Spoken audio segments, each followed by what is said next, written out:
Subscribe कीजिए ध्येय IAS channel को और बेल आइकन को दबाइए लेटेस्ट वीडियो सबसे पहले देखने के लिए।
संविधान के मूल संरचना सिद्धांत को निर्धारित करने वाले ऐतिहासिक फैसले के प्रमुख याचिकाकर्ता रहे केशवानंद भारती का निधन हो गया है। वो 79 वर्ष के थे। उन्होंने बीते रविवार सुबह केरल के उत्तरी जिले कासरगोड में स्थित इडनीर के अपने आश्रम में अंतिम सांस ली। केशवानंद भारती इडनीर मठ के प्रमुख थे। अगले हफ्ते भारती की हार्ट वाल्व रिप्लेसमेंट सर्जरी होनी थी, लेकिन बीते रविवार सुबह अचानक उनकी मृत्यु हो गई। केशवानंद भारती का नाम भारत के इतिहास में दर्ज रहेगा। 47 साल पहले सुप्रीम कोर्ट ने केशवानंद भारती बनाम स्टेट ऑफ केरल मामले में एक ऐतिहासिक निर्णय सुनाया था, जिसके अनुसार संविधान की प्रस्तावना के मूल ढांचे को बदला नहीं जा सकता।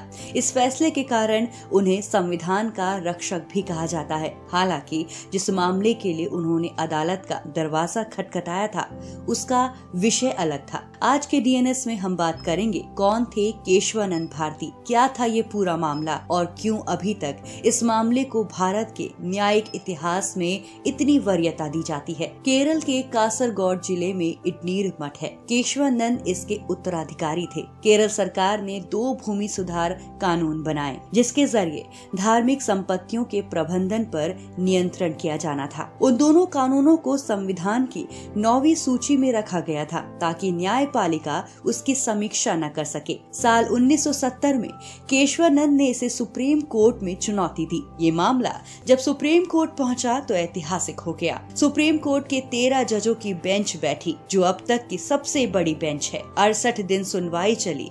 ये भी अपने आप में एक रिकॉर्ड है। फैसला 703 पन्नों में सुनाया गया। 13 जजों की पीठ ने ये फैसला सुनाया था। इस फैसले में 7 जज इसके पक्ष में थे तो 6 जज इसके खिलाफ। इस फैसले में ये कहा गया कि भारतीय संविधान का बुनियादी ढांचा नहीं बदला जा सकता और इसमें संसद संशोधन भी नहीं कर सकती। बुनियादी ढांचे का मतलब है संविधान का सबसे ऊपर होना, कानून का शासन, न्यायपालिका की आजादी, संघ और राज्य की शक्तियों का बंटवारा, धर्मनिरपेक्षता, संप्रभुता, गणतंत्रीय ढांचा, सरकार का संसदीय तंत्र, निष्पक्ष चुनाव वगैरह वगैरह। केशवानंद भारती का ये मामला सुप्रीम कोर्ट में 68 दिनों तक इसकी सुनवाई हुई। कोर्ट में दलीलों की शुरुआत 31 अक्टूबर 1972 को हुई और ये 23 मार्च 1973 को खत्म हुई। इस मामले की सुनवाई के दौरान सैकड़ों मामलों का संज्ञान लिया गया। उस समय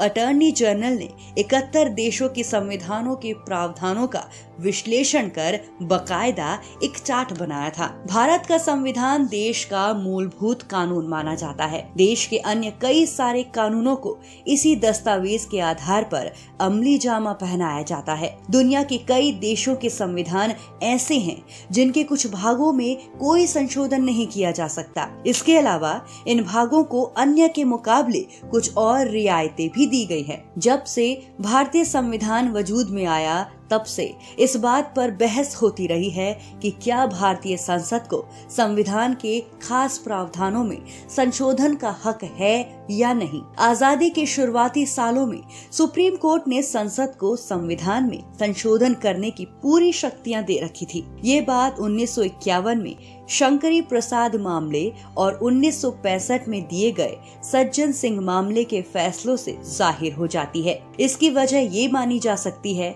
कि शुरुआती सालों में सर्वोच्च न्यायालय को उस दौर की राजनीतिक नेतृत्व में भरोसा था। उस समय ज्यादातर नेता वो लोग थे जिन्होंने आजादी की लड़ाई लड़ी थी। बाद के सालों में संविधान में सत्ताधारी लोगों के मुताबिक संविधान में बदलाव किए गए। इसी के चलते साल 1967 में गोलकनाथ मामले में सर्वोच्च न्यायालय ने फैसला सुनाया कि संसद मूल अधिकारों में संशोधन नहीं कर सकती। मूल अधिकारों में संशोधन का अधिकार सिर्फ संवैधानिक सभा के पास रहेगा। संसद और न्यायपालिका में रस्साकशी। साल 1970 के शुरुआती दौर में तत्कालीन प्रधानमंत्री इंदिरा गांधी ने संविधान में कुछ संशोधनों को अंजाम दिया। ये संशोधन थे 24वां, 25वां, 26वां और 29वां। ये संशोधन इसलिए किए गए थे ताकि सर्वोच्च न्यायालय द्वारा आर.सी. कपूर, माधवराव सिंधिया और गोलकनाथ मामलों में दिए गए फैसलों को खारिज किया जा सके। आर.सी. कपूर मामला बैंकों के राष्ट्रीयकरण के खिलाफ था। माधवराव सिंधिया मामला भारत में मिले देसी रियासतों को दिए जाने वाला पैसों को बंद करने के खिलाफ था और गोलकनाथ मामले में संसद द्वारा संविधान में लोगों को दिए गए बुनियादी अधिकार में संशोधन करने के खिलाफ था। इन सारे संशोधनों और गोलकनाथ मामले को केशवानंद भारती मामले में चुनौती मिली। चूँकि गोलकनाथ मामले के दौरान 11 जजों की पीठ बनाई गई थी, इसीलिए इसे ठीक करने के लिए 13 जजों की पीठ बनाई गई। जानी मानी न्यायविदों नानी पालखीवाल, फाली नरीमन और सोली सोराबाजी ने सरकार के खिलाफ केस की पैरवी की। क्या था केशवानंद भारती बनाम केरल सरकार का ये ऐतिहासिक मामला। केरल में एक इडनीर नाम का हिंदू मठ है। इसके मठाधीश थे केशवानंद भारती। केरल सरकार ने 2 भूमि सुधार कानून बनाए। इनकी मदद से सरकार मठ के मैनेजमेंट पर कई सारी पाबंदियां लगाने की कोशिश में थी। केशवानंद भारती ने सरकार की इन कोशिशों को अदालत में चुनौती दी। उन्होंने संविधान के अनुच्छेद 26 का हवाला दिया। संविधान के अनुच्छेद 26 के मुताबिक भारत के हर नागरिक को धर्म कर्म के लिए संस्था बनाने, उनका प्रबंधन करने और इस सिलसिले में चल और अचल संपत्ति जोड़ने का हक देता है। केशवानंद भारती का कहना था कि सरकार का बनाया कानून उसके संवैधानिक अधिकार के खिलाफ है। केशवानंद को बस केरल सरकार से नहीं लड़ना था, उनका मुकाबला केंद्र सरकार से था। केंद्र सरकार जिसकी मुखिया थी इंदिरा गांधी। कोर्ट ने क्या फैसला सुनाया? सर्वोच्च न्यायालय में इस मामले की सुनवाई के लिए 13 जजों की एक बेंच बनाई गई। इस पीठ की अगुवाई कर रहे थे उस समय के चीफ जस्टिस S.M. सीकरी। फैसले में जज एक मत नहीं थे। फैसले में 7 जज एक पक्ष में थे तो 6 जजों का पक्ष अलग था। जिधर बहुमत था उसका पक्ष फैसला बना। फैसले में कहा गया कि संविधान का बुनियादी ढांचा नहीं बदला जा सकता। संसद इसे किसी भी संशोधन में नहीं बदल सकती। बुनियादी ढांचे का मतलब है संविधान का सबसे ऊपर होना, कानून का शासन, न्यायपालिका की आजादी, संघ और राज्य की शक्तियों का बंटवारा, धर्मनिरपेक्षता, संप्रभुता, गणतंत्रीय ढांचा, सरकार का संसदीय तंत्र, निष्पक्ष चुनाव वगैरह वगैरह। इसे बेसिक स्ट्रक्चर थ्योरी कहते हैं। जिन 7 जजों की वजह से ये फैसला लिया गया उनके नाम थे CJI S.M. Sikri, justice K.S. Hegde, A.K. मुखरेजा, J.M. शेलात, A.N. Grover, P. Jagmohan Reddy और H.R. खन्ना। जो इसके खिलाफ थे उनके नाम थे जस्टिस A.N. रे, D.G. Palekar, K.K. Matthew, M.H. Bag, S.N. Dwivedi और Y.K. चंद्रचूड़। केशवानंद मामले के फैसले के बाद से लेकर अभी तक संविधान के बुनियादी ढांचे के सिद्धांत को वरीयता दी जाती रही है। हालांकि कई आलोचकों ने बुनियादी ढांचे के सिद्धांत को गैर प्रजातांत्रिक कहा है। इनके मुताबिक जजों को संवैधानिक संशोधनों को खारिज करने का कोई हक नहीं है।